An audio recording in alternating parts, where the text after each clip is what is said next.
Hi everyone, আমি অনুষ্কা। তো বেশ অনেক দিন আগে আমি একটা ভিডিও আপলোড করেছিলাম, যেখানে আমার একটা ওয়ার্ড নিয়ে যে তোমাদের এত মাথা ব্যথা হবে, মানে আমি সত্যিই ভাবতে পারিনি।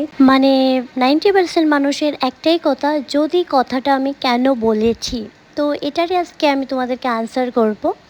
তো আমি বলেছিলাম যে যদি আমি ওকে বিয়ে করি, ওর সাথে সংসার করব আমি, তো তোমাদের এত প্রবলেম কেন হচ্ছে ওকে নিয়ে।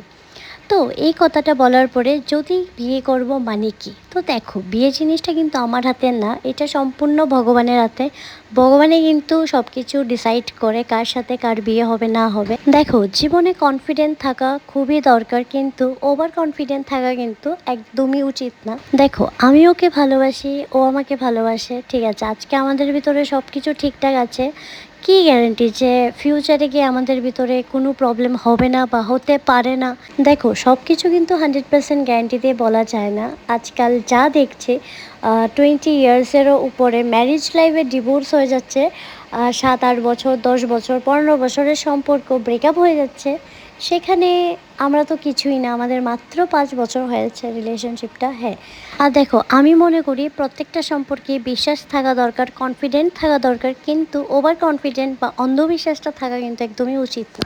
আর এগুলো কিন্তু আমাদের ভিতরে একদমই নেই।